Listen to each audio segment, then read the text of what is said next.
Hey everybody, Victor here. So before I get started, I wanted to say thank you to y'all. I just hit 500 subscribers, which is something I didn't think would happen, let alone happen as fast as it did. And that's kind of shocking to me, but I really just wanted to say thank you.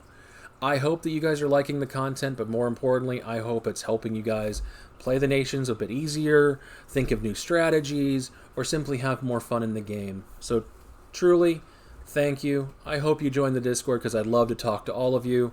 The link is in the description. But let's go ahead and get started with what I'm sure you guys actually want to see, a nation guide for Hosokawa. So for those of you who play exclusively in Europe, and be honest, that's a lot of you, Hosokawa is a daimyo of Japan. In fact, it is the strongest daimyo at the game start. While a lot of people say to play Shimazu or play Oda, at the end of the day it comes down to Hosokawa is simply easier to play, and while they say to play those two because they have great ideas, Hosokawa is no slouch in that department either. Now, I won't go into huge detail because you guys can read.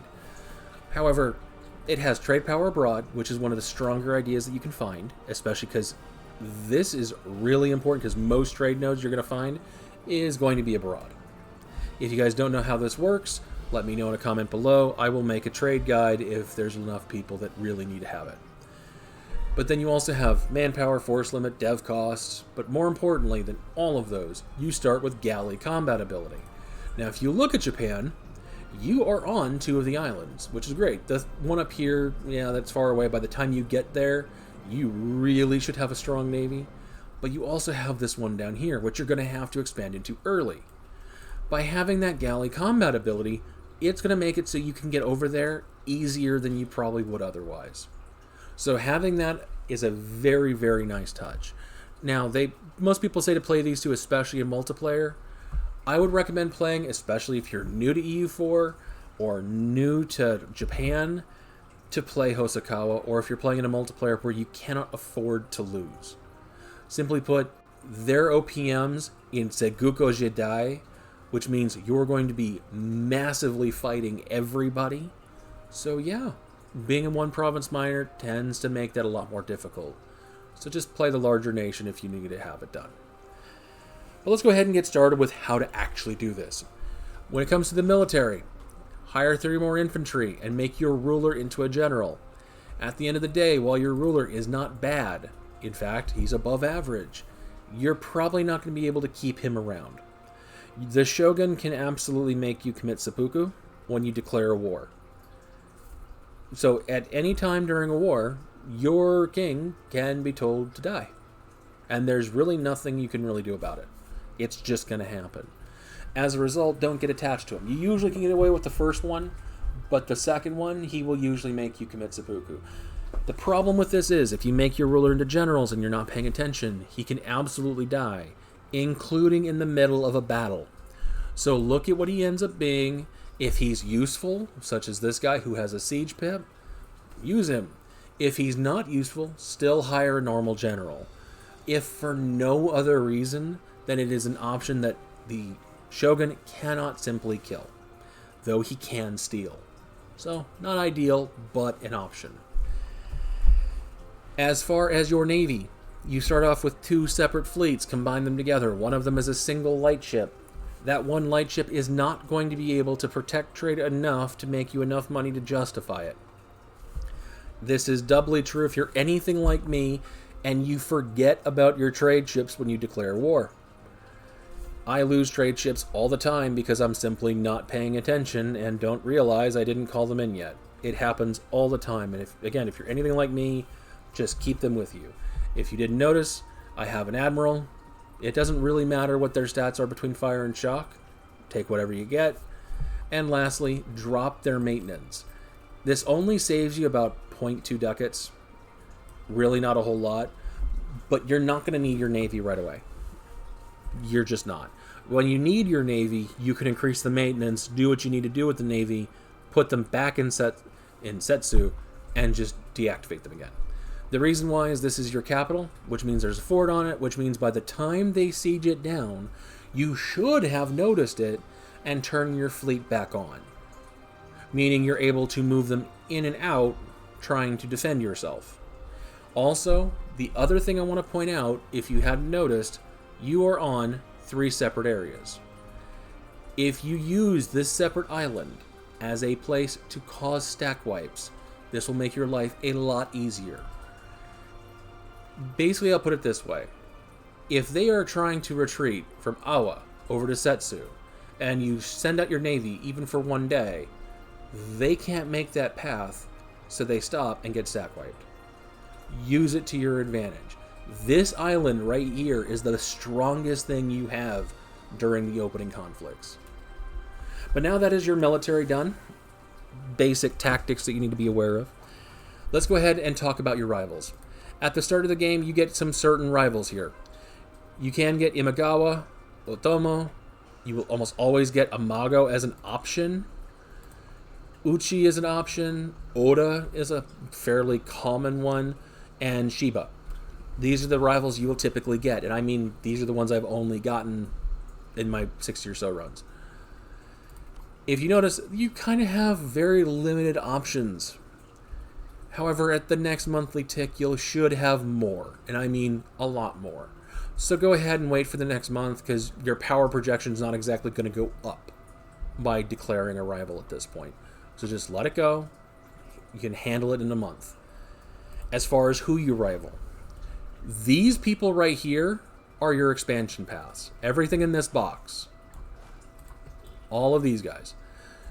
So if you rival them, be aware you are going to want to take that land directly. Oda, on the other hand, is just outside of this box. So is Imagawa. So in my case, I can go ahead and rival day 1 Imagawa. It gives me a whole power projection. The reason why is I have no interest in originally going after Imagawa for their land. The reason why is the basic idea here. You're trying to get this fort. There is a fort here that is a capital fort. So you can either ally with this guy to keep it a capital or simply take it yourself. But if you have this province and this province either owned by you or owned by an ally, you are able to, during the war against Ashikaga, which you're going to have to fight, all of their vassals over here, the other daimyos that are fighting you, cannot get past this fort until it is sieged out, and it is a defensive fort. Meaning it becomes a base race between a level 1 and a level 3 in the woods. And if you need to, this level 1 doesn't stop you. You can leave 1,000 behind to maintain the siege and push them off the fort. Then to go back to Kyoto. So take advantage of this. Absolutely take advantage of this. Now that we've covered the rivals, let's go ahead and talk about allies. As far as the allies you have, you will almost always, and I mean out of the 60 or so runs I've done, I've only seen one time where Usuegi was not willing to ally you. Get them. They are a strong nation in the area. The only ones that are stronger than them at the game start are you and Yamana. Yamana wants all of your provinces. You cannot appease them. They will absolutely want to destroy you.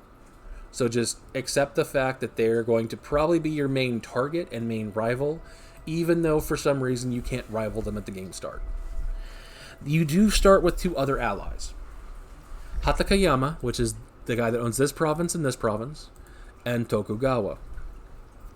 You can choose to either keep Hatakayama or break that alliance. So what are the advantages of each? If you keep the alliance, you don't have to conquer it. So 1 less war, 1 less enemy, 1 less occupation, yada yada yada. 1 less fort to siege. The disadvantage is if they break their alliance with you because they don't like the land you've taken, they don't like the aggressive expansion, whatever it happens to be, then you need to take this province right here to make your fort line, and this one right here to at least make sure they don't land around your fort using a navy. So they become something you must integrate, you must annex before you take on Ashikaga. Breaking the alliance means you don't have to worry about them breaking with you later on down the road, where you'll have a truce and you're suddenly having to be on uneven ground. But that means that they're more likely to ally your rivals because you are a threat to them. Meaning that they're more likely to end up allying Yamana or somebody else that's even remotely strong enough to try and slow you down. So which you end up choosing is up to you. It really does not matter which. Tokugawa, they're over here, so they're either a rival that you use to show strength, or they are an ally that you either want to feed the other guys, or you at least want to remain allied to, just to prevent you having to fight them later. This leaves you with one more alliance slot, so we'll wait a day and we'll find another ally. So there are a few ones that are obvious choices. Again, over here is expansion pass, so none of these guys are applying.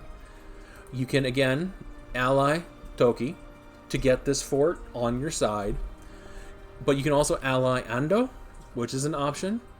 However, they also have a habit of being rivaled by Uswegi. If this happens, you need to break the Ando alliance. You'd rather have Uswegi. If that happens, ally Nanbu. In this case, I don't have that problem, so I'm going to ally Ando, simply because they have 2 provinces to Nanbu's 1. So I'd rather have Ando here than Nanbu. And at this point, I am at my capacity for allies. If I wanted to make my life a lot easier, I can get all of the people here that are green as an ally. The reason why is, if I go ahead and just come in here, I can show you here. If you notice, my allies don't have a choice. They will absolutely be on my side against Ashikaga. Meaning, if I wanted to start this now, I can ally everybody I can and make this a giant war with me trying to become the shogun on day 1. And if you want to try doing that, feel free. Absolutely, just feel free. Because the worst thing that'll happen is you fail. Now, if you don't want to take that risk, then at this point, it is time to look at who you're expanding into. So I'm going to go ahead and show you this. If you notice, they have 2,000 troops here, but he's now moving. You also have full access through all the daimyos, even your rivals. And they have access through you. So you're going to see armies just marching around randomly. So, Satsui here, and yeah, I know I'm still mispronouncing names. They appear to be undefended. However, they do have 2,000 running around somewhere. So what you do is you look here, just see how many troops they have, see if you can spot them if you want to. In this case, I really don't have to, because between these two, I can out-manpower them and out-force them immediately. But if you end up looking at this and they end up allied to Yamana, who's allied to everybody, or it's a war you can't fight now, then you simply pick another target. Uchi might not have allies, or they might not have allies that are worth anything. Or Kano here, or even Yamana might completely lack any solid allies. Most of the time they'll end up allying Tokugawa, which means you need to bring Tokugawa into a different conflict just to distract them. But absolutely do that. So that is effectively it. Look around, find targets that are relatively easy, and take them out. How you take them out is relatively simple. You are blitzing them. If I got to show you as an example, if Satsui had their army here, or Yamana has their army here, they almost always have them here. If I declare immediately run north, I mean immediately, because if you can wipe out their army, all of a sudden, their army, which is 4,000 strong, this fight becomes relatively balanced in terms of who has forces in the field right now. On top of that, if I need to, I can then take the Merchant Guild loans and hire mercenaries to win this fight immediately. If you wish to do this, or if that becomes an option for you, absolutely do it if you want to. However, in this circumstance, Satsui here is the easier option, and I can even do this calling in my allies and promising them land. For instance, here it's Tokugawa. If I want to give them this province, which will also let me be able to attack Yamana while this conflict is going on without any fear of Tokugawa getting involved. So I'm going to go ahead and declare this, and I'm going to pause the recording for the simple fact that I'm going to fight this and then show you after it's done how it's all going to play out. So I'll see you guys in a few minutes.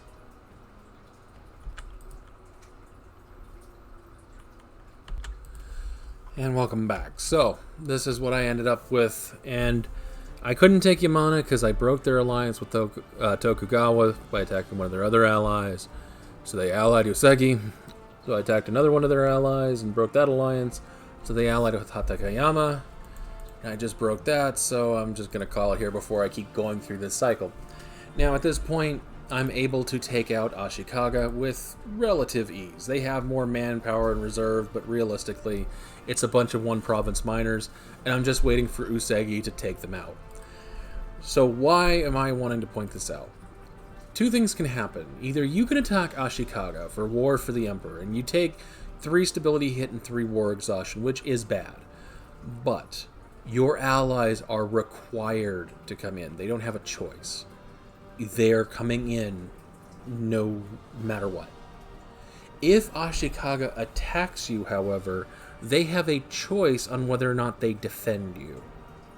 Meaning that they can break that alliance at any time. Meaning that this fight can absolutely swing back into their favor, because if they break that alliance, they're on the enemy side.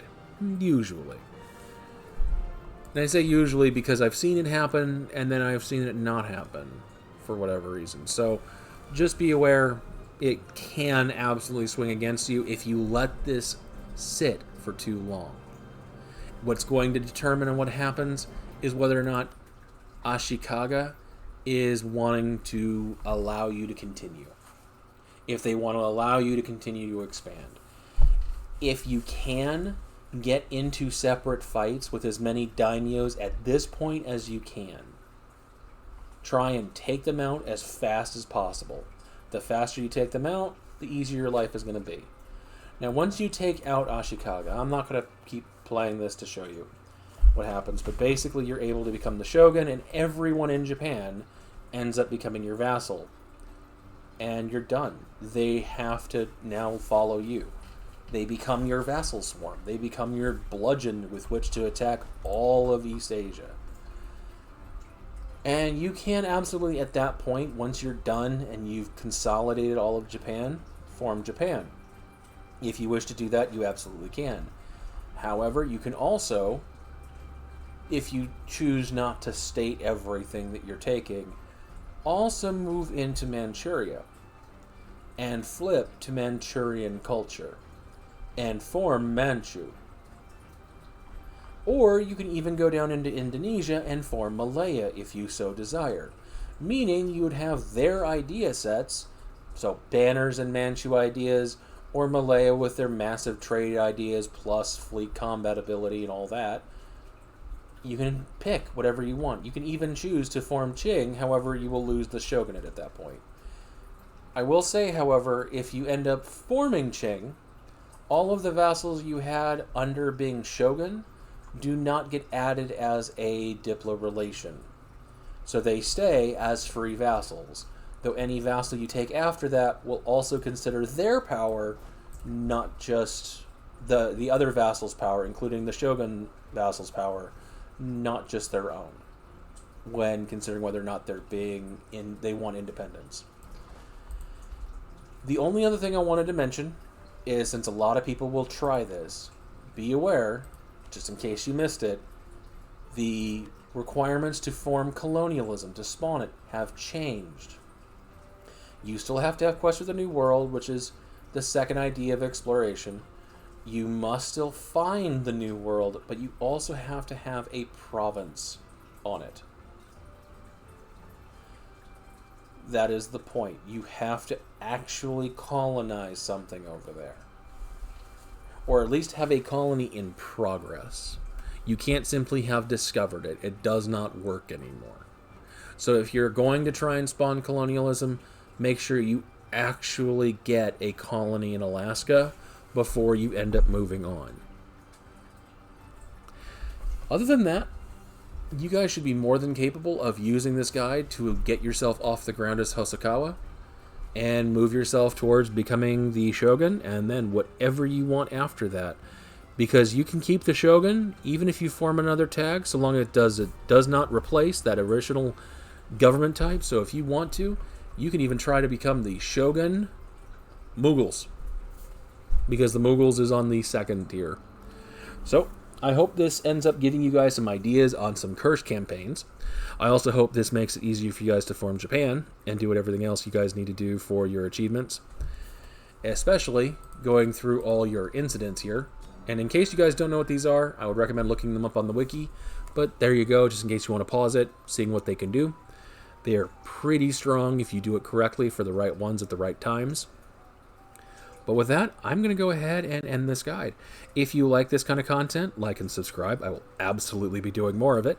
And if you have anything in particular you want to see, whether it's a specific nation or if it's a mechanic that you want to explain, like trade, leave it in a comment below. Be more than happy to make a guide about it. And please join the Discord. I'm trying to build a community and I would love to have you guys in it. So by all means, join it. It's in the description. I'll see you guys there. But with that, thank you all for watching. I hope you all have a wonderful day.